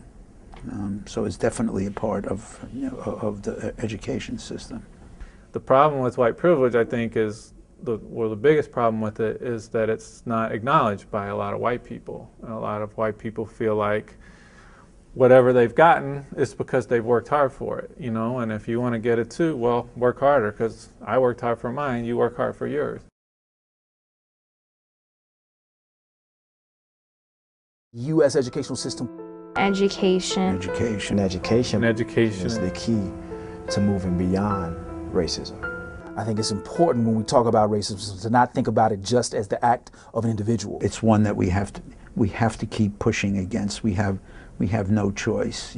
But to think about how it operates in systems. I think that's really important as we start to untangle the definition of racism. Because otherwise, you know, we're creating two societies that are going in different directions. Really a world I don't want to live in. I mean, I think we can do better than that, but I do think it takes intentionality. Drive. Personal success. Perseverance. Succeeding. Resilience. Power. Where do we begin? So how do we begin to address this? And they'll find a way, if given the opportunity. But I think we need to carefully revisit how we train teachers. I think right now we have too much regulation in terms of all the things that teachers are required to do that have nothing to do with learning. But what would it mean for a teacher to actually have very intimate knowledge of political economy, of cognitive psychology, of organizing, of relationship building? What if those were foundations of a teacher educational program?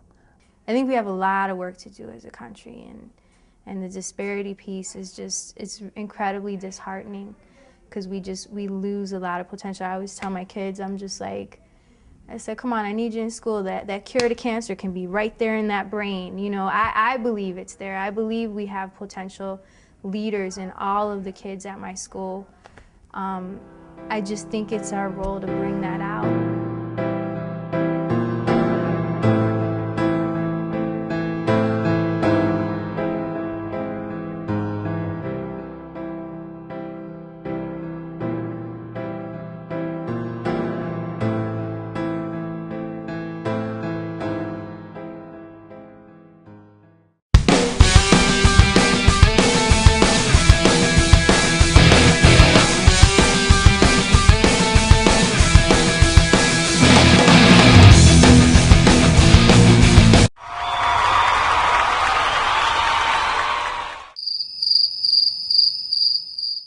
I'm not good as a boy. Maybe I should quit. Ain't nobody gonna notice anyway. Who says you're not perfect? Who says you're not worth it? Who says you're the only one that's hurt? Hello, my name is Latoya Thomas. I'm a junior at North Lawndale College Prep. My name is Lamar Allen. I am a junior at NLCP, and I'm currently on my way to be a senior. Hello, my name is Deborah Powell. I'm a junior at North Lawndale College Prep. The teacher that make me smile would be Miss Ryan. Miss Bourne. Mr. Wolf.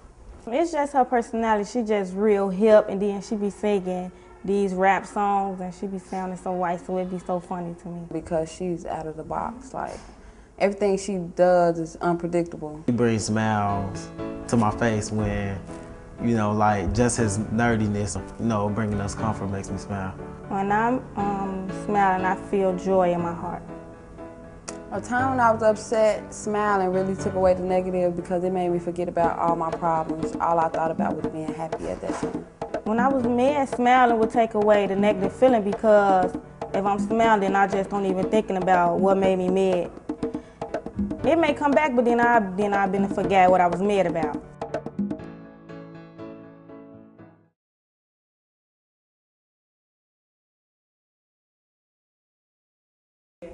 I think smiling will help me because senior year there's going to be a lot of process that we're going to have to go through. So smiling really will help me get my mind off the stress and basically just enjoy my last year in high school.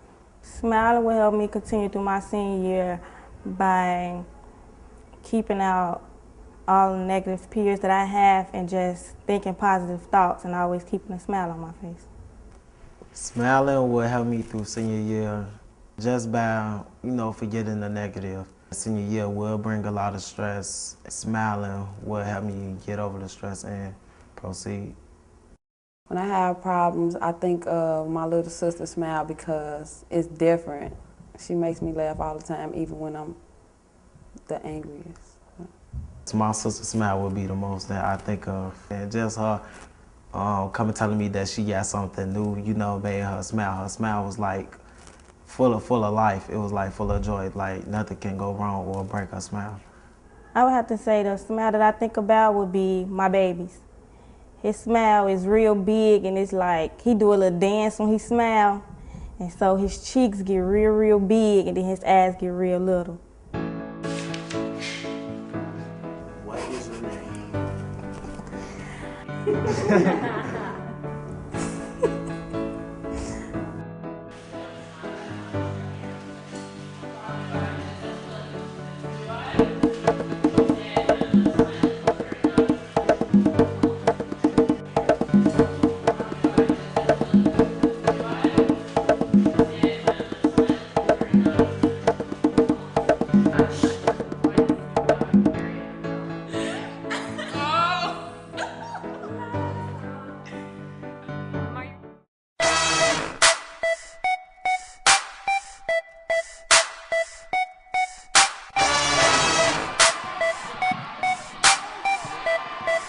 Michael Ingram. And I'm Devontae Sneed. And we're here at Westinghouse for the first annual HoopsHIGH Free Throw Classic.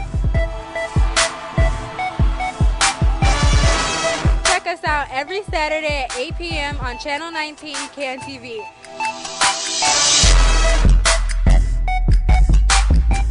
Hello, and welcome to a special edition of FSM News. I'm Joshua Patterson.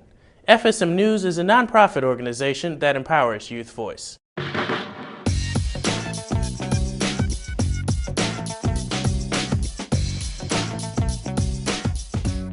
This week, we're showcasing 3 news stories from the Chicago Ideas Week. At the Chicago Ideas Week Edison Talks, Project Youth were motivated by leaders from across the globe to share their ideas with others. The Edison Talks brings in innovators and educators and artists to talk about their ideas and basically share those ideas with our teens. Teens came out to this event to gain a unique experience. Instead of just sitting in a classroom and being taught from, I don't know, from a PowerPoint or a book, you actually get to speak to the real people. I'm also in a business class, so I thought it'd be cool to meet a lot of people actually doing things with their lives and get ideas about things that I could do. The opportunity was one thing for the youth, but what new idea or message did they take away from the speakers? Some interesting facts, like some people don't like getting bribed. Some people rather do something for free than get paid for it if it's for a good cause. Paid versus not getting paid, and I think that I don't know, I would expect people to go for things when they'd be getting paid rather than when they're not. The Edison Talks event inspired teens to take what they learned from the speakers and apply it to their future careers. Being passionate about something you do is a big thing for us now. I find myself even just doing things just because I have to, but not because it's what I really want to do. This could be a great opportunity for me to actually learn the real experience on how to have my dream job or like get inspired by someone. Reporting for FSM News, I am Janae Stubbs. Meeting with inspirational speakers from around the globe, the youth from the Hive Learning Network created an online magazine and also created their own fashion design. Let's check out their creativity.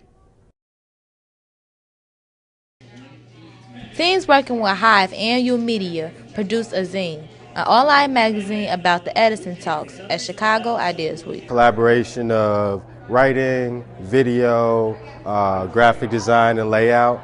And we put those pieces together or curate them together into a full-fledged magazine that can be seen and shared online. Creating a zine helps teens to express stories and issues through media. What we've been working on for the last 2 days is getting all the information and all the ideas of what we want to write about and then starting writing the stories. And right now I'm writing 4 stories on the people who I was the most passionate about or excited about. Although the teens love to create stories for the zine, the process of making a zine can be challenging.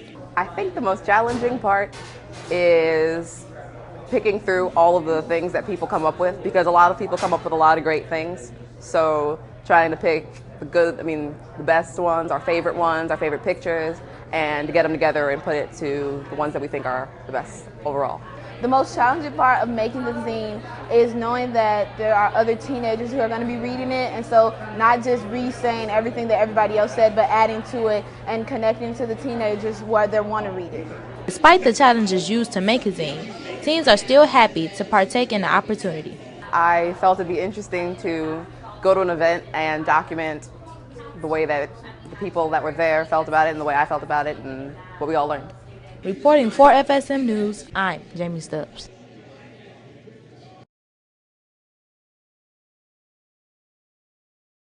U Media and High Fashion hosted a t-shirt design challenge for Chicago Ideas Week. They inspire youth to make a positive impact on the world and express their love for art. I do love art and I do love design. I love fashion design, I love drawing and photography and just so many other things. So yeah, it was right up my alley and I loved that I was able to participate. 10 of the competition was to select a youth design to be adapted as the official CIW t-shirt. Although Annie's design was not selected for that honor, it was still a valuable learning experience. I was a little disappointed that it wasn't the t-shirt for all the volunteers, but it was still an amazing honor to be chosen for the student t-shirt, and like even though there were probably like 30 or less of us wearing this, it was still awesome to kind of see everyone wearing it and just kind of have that validation. According to Annie, you should always try in any situation despite the odds. I've learned that even if things don't turn out the way you expect them to in the end, it's still great to try. Like I'm so glad I put myself out there, and even if I didn't win, it still would have been great to enter the contest. Reporting for FSM News, I'm Janae Stubbs. Well, it's time to wrap up this week's newscast, but we'll be back next week with more. Until then, check us out on Facebook. Search FSM News. You can also find us under the community section on the ABC7 website. Have a good weekend.